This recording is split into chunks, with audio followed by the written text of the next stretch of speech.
कैप्रिकॉर्नियन nature mail हो या female इस वक्त बहुत अच्छी फॉर्म में है by astrological rules and principles. And आपको ये बात तो समझाने की ज़रूरत नहीं है कि जब भी कोई कानून बनता है तो वो कई दफ़ा के इवेंट्स के तजर्बात को सामने रख कर फिर कोई कानून बनाया जाता है। एस्ट्रोलॉजिकली जब भी हमने देखा, एस्ट्रो साइंसेज ने जब भी देखा कि सूरज आपके 11th एंगल पर हो एंड मार्स भी आपके 11th एंगल पर हो, मरकरी भी आपके 11th एंगल पर हो, तो ये एक ऐसा टाइम बन जाता है जिसे हम फसले बहार कह सकते हैं। एक एवरेज सा कैप्रिकॉर्नियन भी अगर हो और वो एक जर्नल सी एफर्ट भी करे, लाइक 10% एफर्ट करे, तो उसको रिजल्ट्स अच्छे मिलेंगे एवरेज से हायर।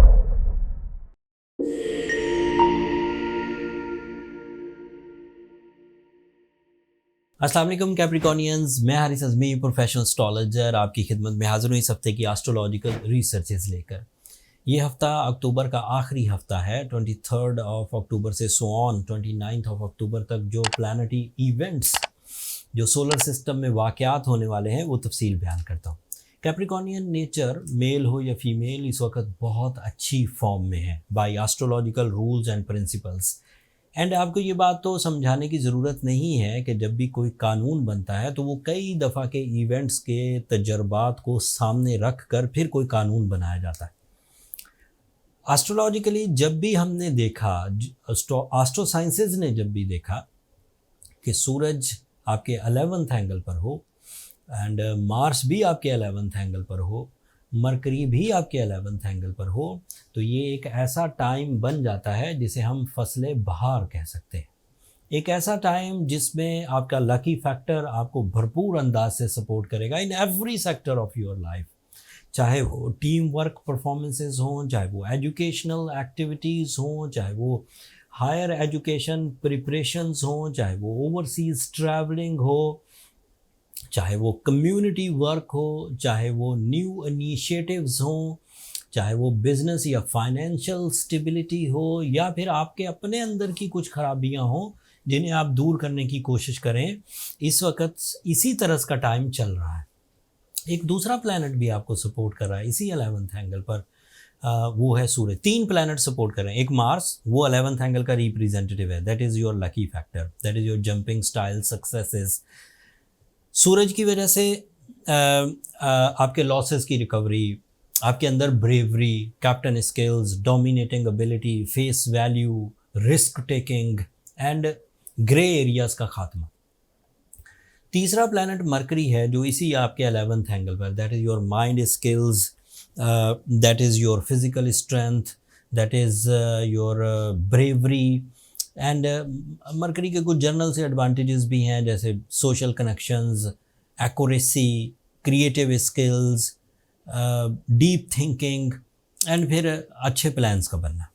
इन तीनों प्लैनेट्स को अगर इकट्ठा कर दिया जाए तो इस वक्त आपको ज़िंदगी के कम से कम 6 ऐसे शोबे हैं जो आसानियाँ दे रहे हैं।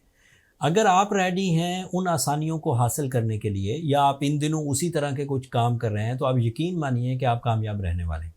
अगर आप अपनी पर्सनालिटी पे काम कर रहे हैं, अगर आप एक टीम इकट्ठी कर रहे हैं अपने बिजनेस को स्टेबल करने के लिए, अगर आप इस वक्त अपनी ब्रेवरी पे काम कर रहे हैं कि मुझे अपने हक मांगने हैं, कुछ रिस्क लेने हैं, कुछ नए इनिशिएटिव लेने हैं जिनमें बहादुरी की ज़रूरत है, करेज की ज़रूरत है, आप अपनी माइंड स्किल्स को यूज़ कर रहे हैं अपनी एजुकेशनल एक्टिविटीज़ के लिए, लर्निंग एंड टीचिंग कैपेसिटी के लिए, बिलीव्स को पुख्ता करने के लिए, सॉल्यूशंस ढूंढने के लिए, या फिर पब्लिक एक्टिविटीज़ करने के लिए, तो ये तीनों चारों सेक्टर्स इस वक्त आपके लिए ऑन है। एक एवरेज सा कैप्रिकॉर्नियन भी अगर हो और वो एक जर्नल सी एफर्ट भी करे, लाइक 10% एफर्ट करे, तो उसको रिजल्ट्स अच्छे मिलेंगे एवरेज से हायर। उससे ज़रूरियात भी पूरी हो जाएंगी, उससे ख्वाहिशात भी पूरी हो जाएंगी। फाइनेंशियल स्टेबिलिटी के लिए जॉब हासिल करना चाहें, फाइनेंशियल स्टेबिलिटी के लिए किसी कारोबार का आगाज़ करना चाहें, तो this is right time. And ये जो टाइम बिहेवियर है ये मुफ्त में आपके पास मुयस्सर है अल्लाह ताला की तरफ से। आप सिर्फ अपनी प्लानिंग को पुख्ता करिए, आप अपने जो क्रिएटिव एलिमेंट्स हैं उन्हें सामने लेकर आइए, कम्युनिकेशंस को सामने लेकर आइए, कामयाबी आपका मुकद्दर है, तो डरने की ज़रूरत नहीं है। अगर आपके ये बिलीव्स है कि कोई हिडन चीज़ें हैं, कोई छुपी हुई चीज़ें जो आपको रोक रही हैं, तो this is my professional statement for the Capricornians कि कोई हिडन चीज़ इस वक्त आपको रोक नहीं रही, आप ओके हैं। अगर आप रुक रहे हैं तो this is your lack of planning. अगर आप नाकाम हो रहे हैं तो this is your own issues, individual problems. Overall ये सिचुएशन नहीं है। ये सेम उसी तरह है जिस तरह सबके लिए दिन तुलू हो गया हो, लेकिन उसमें से कोई एक आदमी कहे कि मेरे लिए तो अंधेरा है। वो जो अंधेरा कोई फील कर रहा है वो उस इंडिविजुअल के लिए, अदरवाइज तो दिन तुलू हो चुका। इसी तरह ये पूरा हफ्ता चलेगा, 23, 24 तारीख, 25, 26, 27, फिर 28 तारीख को एक बड़ा इवेंट होगा, चांद ग्रहण हो जाएगा। एंड चांद ग्रहण इम्पॉर्टेंट है आपके लिए, कैप्रिकॉर्नियन के लिए। वो 5th एंगल पर होगा। 5th angle is a important angle. एक तो आपके लिए 5th एंगल पर जुपिटर है, एंड जुपिटर भी रेट्रोग्रेड है, फिर उसी एंगल पर ग्रहण होगा, तो that create some issues in your जज्बाती कैफियत, इमोशनल साइड सॉरी, और किसी साइड पर नहीं। तो अगर आपको इमोशनल सिकनेस लगे on 28 of October, so on 8-10 दिन ये रह सकती है। अगर आपको डर सा महसूस हो, अगर आपको कुछ ऐसी प्रॉब्लम्स का सामना करना पड़े जिन प्रॉब्लम्स की वजह से आप अपने रोज़मर्रा के काम सर अंजाम नहीं दे पा रहे, तो that is the impact of solar lunar eclipse, चांद ग्रहण। चांद ग्रहण की टाइमिंग क्या होगी ये भी बयान करता हूँ, फिर इसका मजहबी पस मंज़र क्या है वो भी बयान करता हूँ। एस्ट्रोलॉजिकल पस मंज़र मैंने बयान कर दिया कि ये इमोशनल साइड को सिकनेस देगा, एंड इसको रिपेयर कैसे करना है वो मैं एंड पर इसकी रेमेडी आपको बयान कर दूँ। मजहबी पस मंज़र ये है कि ये अल्लाह ताला की निशानियों में से एक निशानी है, हम इसे इग्नोर नहीं कर सकते। नबी करीम सल्लल्लाहु अलैहि वसल्लम ने हर दफ़ा जब भी चांद ग्रहण या सूरज ग्रहण विजिबल हुआ, मतलब आंखों से दिखा, तो उन्होंने नमाज अदा की और किसी ग्रहण पर भी नमाज तर्क नहीं की।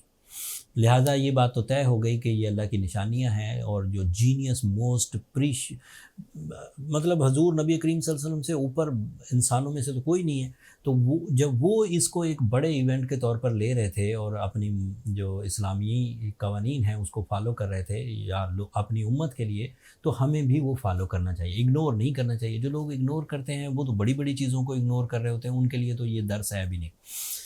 उनके सामने लोगों की मौत वाक़या होती है, उससे कोई लेसन नहीं लेते, वो उसे भी एक साइंटिफिक फिनोमिना समझते हैं। उनके सामने ज़लज़ले आते हैं, उनके सामने जंगें लग जाती हैं, उनके सामने कई तरह की अल्लाह ताला की निशानियां ज़हूर पजीर होती हैं, लेकिन वो उसे साइंटिफिकली लेते हैं। लेकिन वो ये नहीं समझते कि ये साइंस सिर्फ एक नॉलेज थी जिसे हम समझ गए हैं, एक सिस्टम को हम समझ गए हैं, तो हमने पता लग गया कि ये कैसे हो रहा है, कैसे हो रहा है।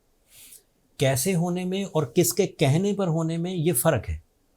सिस्टम अगर समझ लग गया तो that means you have knowledge, but किसी ने वो सिस्टम को ऑर्डर दिया है, ये उसकी ताकत है, और वो क्या करना चाहता है ये उसके पीछे लेसन्स हैं, उसके पीछे कुछ कारकर्दगी है, वो समझा करें।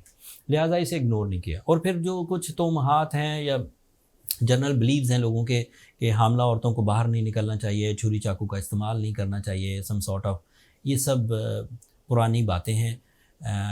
मुझे 23 साल हो गए एस्ट्रोलॉजी करते हुए, ना मैंने किसी बुक्स में पढ़ा, ये बिलीव्स में आता था जो जिन्हें हम मिथ्स कहते थे, और ये एक सर्टन ग्रुप्स की मिथ थी जो फिर बाद में बहुत मशहूर हो गई। एंड अगर आपको ये कोई फीलिंग्स आती हैं कि ठीक है मुझे, you are in a phase of pregnancy and आप किसी कमरे में छुपना चाहती हैं, कैमोफ्लेज होना चाहती हैं, हो जाइए, हमें कोई प्रॉब्लम नहीं है। ना इस्लाम मना करता है, ना साइंस मना करती है, हम करने को भी नहीं कह रहे, हम मना भी नहीं कर रहे। आपको सुकून है आप कर लीजिए। आपको वैसे भी रात को 11 बजे आपने कौन सी छुरी इस्तेमाल करनी है, ना उस वक्त खाना बनाने का टाइम है। इसकी टाइमिंग बयान कर दूं, रात 11 बजे शुरू होगा, 11:01 पर, 1:14 पर मैक्सिमम हो जाएगा, 3:26 पर ख़त्म हो जाएगा। ये जुज़वी ग्रहण है, पूरे चांद को नहीं लगेगा, एक हिस्से को लगेगा, पाकिस्तान में नज़र आएगा।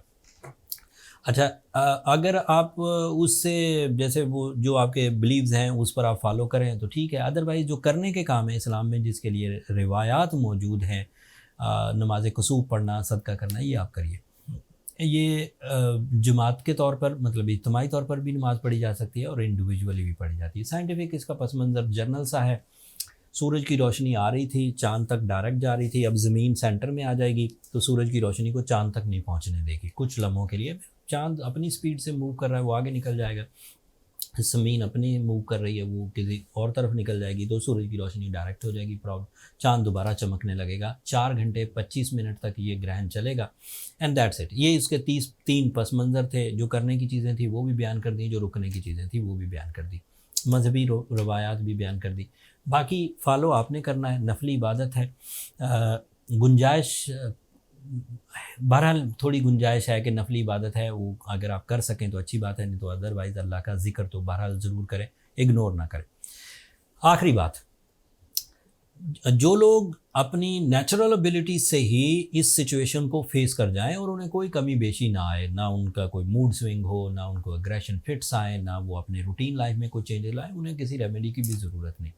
पर जिन लोगों को 28 और 29 तारीख की दरमियानी रात के बाद एंगर फिट्स आएँ, वो जल्दबाज हो जाएँ, वो डिसीजन ना ले पाएँ, वो इमोशनली डिप्रेस हो जाएँ, एंग्जाइटी फील करें, उन्हें सूरह शम्स पढ़नी चाहिए, उन्हें ब्लू सफ़ार पहनना चाहिए। इससे बहुत हद तक रिलीफ मिलेगा। सुर्ख रंग का सदका भी करें, ये चांद ग्रहण से, चांद से रिलेटेड है। रेड मीट किया जा सकता है, गरीबों में तकसीम कर सकते हैं, दैट्स ऑल।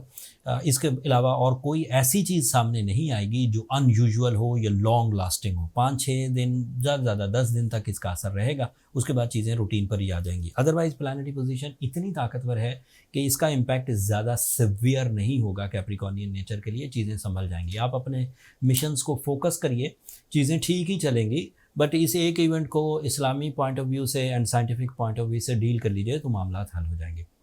कोई कमी रह जाए, अपनी पर्सनल या इंडिविजुअल कैलकुलेशंस करवाना चाहें, आपको ज़्यादा सिवियरिटीज़ फील हो, तो ये नंबर नीचे चलते रहते हैं, आप इन पर रब्ता करके अपने लिए टाइम ले सकते हैं। बट वो फ्री फोरम नहीं है कैप्रिकॉर्नियंस, होपफुली आप अंडरस्टैंड करेंगे। अगले हफ्ते मज़ीद एस्ट्रोलॉजिकल चेंजेस आएंगी। अब मैं कुछ हफ्ते तक आपको अच्छी खबरें सुनाता रहूँगा। प्लानिटरी पोजीशन काफ़ी फेवरेबल है। तो अगले हफ्ते तक के लिए अब इजाज़त दीजिए। दुआओं में याद रखिएगा, चैनल को सब्सक्राइब करना मत भूलिएगा। कैप्रिकॉर्नियंस, आप लोगों की सब्सक्रिप्शन हमारी हौसला अफजाई की वजह बनती है। अगले हफ्ते तक के लिए अल्लाह ने की बात।